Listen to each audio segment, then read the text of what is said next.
Hey everyone, and welcome back to Meghan and Harry Tales. I'm Adrian, and today we're diving into something incredibly important, something the mainstream press is brushing under the carpet.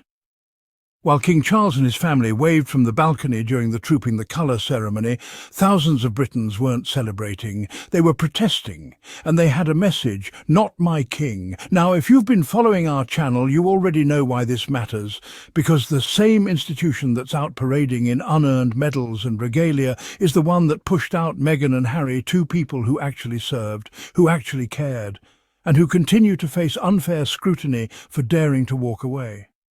So let's break it all down: the protest, the message, and what it really says about the state of the monarchy today. Grab a tea, take a seat, and let's get into it. Trooping the Colour is one of those royal family spectacles that gets dressed up in tradition, pomp, and military flair. It's Charles's official birthday celebration, even though it doesn't line up with his real birthday. That alone should raise eyebrows. It's a manufactured event for public consumption, a symbolic moment designed to bolster the monarchy's image. On paper, it's a military parade that sees the reigning monarch inspect troops and receive salutes before riding in procession to Horse Guards Parade.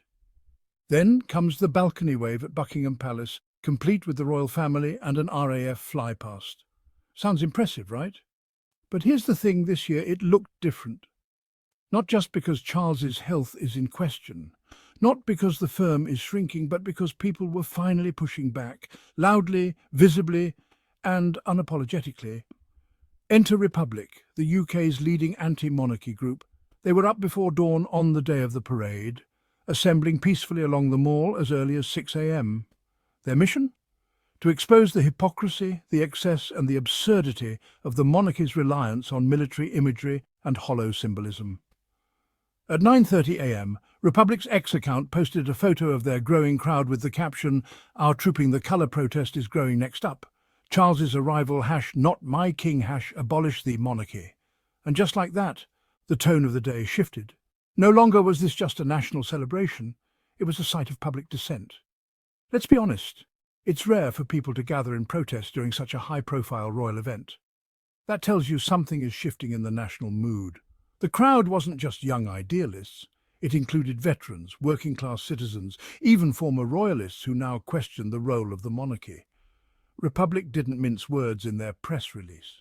CEO Graham Smith unleashed a brutal but necessary critique of the monarchy, accusing the royals of parading in military uniforms they didn't earn and exploiting tradition to maintain power. Let's look at the quote. "Charles does not qualify for any of the medals he wears. He has not earned the ranks he wears. He was promoted in all the services as birthday presents from his mum." That's right, birthday promotions, not battlefield experience, not acts of bravery, just royal privilege. And the same applies to Prince Edward and Princess Anne, neither of whom served in the armed forces, yet both regularly don full military regalia, as if the uniform is just another costume in the royal wardrobe. Even Prince William, who did have some military service, now uses that history selectively, mostly as a PR tool. Meanwhile, Harry, the one royal who served on the front lines in Afghanistan, who founded Invictus for wounded veterans, was stripped of his military honours after stepping back from royal duties. Make it make sense. Republic's statement pointed out something crucial. Many of its supporters are actually veterans, people who wore the uniform not for ceremony but for service. One line from their press release stood out. "Their behaviour is an insult to the bravery of our military. That's why Republic has hundreds of military veterans within our membership, people who have been willing to defend country, not king." That's a powerful distinction. Country, not king.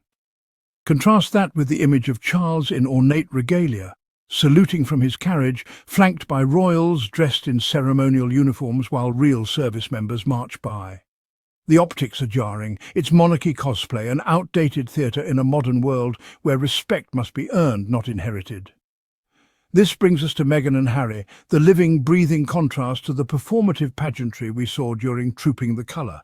Harry actually served, not in symbolic roles, not in PR stunts, but in real deployments. He walked with soldiers, faced real threats, and continues to advocate for veterans through the Invictus Games.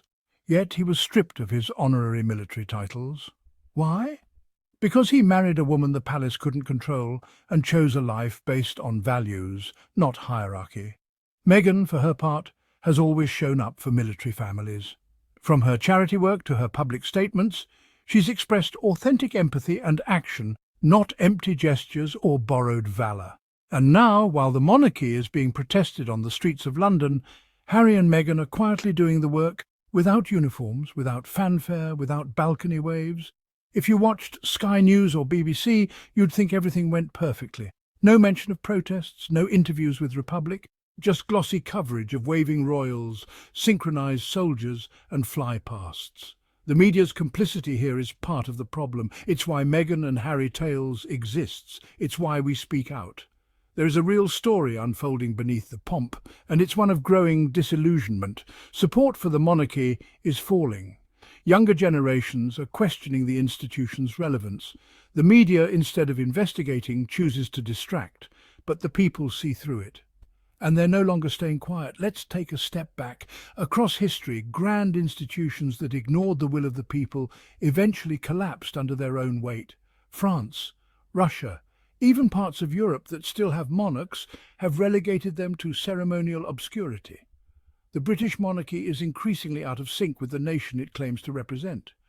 Lavish ceremonies in the middle of a cost of living crisis. Gold-plated carriages, while people choose between heating and eating. This isn't sustainable, and Republic knows it. That's why they're not backing down. So where does this leave us? King Charles is on a balcony, but outside the gates people are protesting. Not with violence, not with hate, but with clarity, with purpose. With the knowledge that the world is changing and so must the monarchy. Republic's protest wasn't just a blip, it was a warning shot. And the more the firm clings to outdated performances, the louder the opposition will grow. Meanwhile, Meghan and Harry continue to be an example of what service can look like without privilege, without crowns, without palaces, just heart, commitment and courage.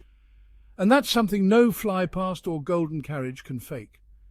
Thanks for sticking with me today. This is a story that matters not just because of one protest, but because of what it represents. A shifting tide, a breaking tradition, a new era where respect is earned, not inherited. If you believe in truth over tradition, if you stand with Harry and Meghan in their choice to forge their own path, then share this video. Drop a comment. Let us know what you think about the protest at Trooping the Colour. Until next time, I'm Adrian, and this is Meghan and Harry Tales, where the monarchy doesn't get the last word. The people do.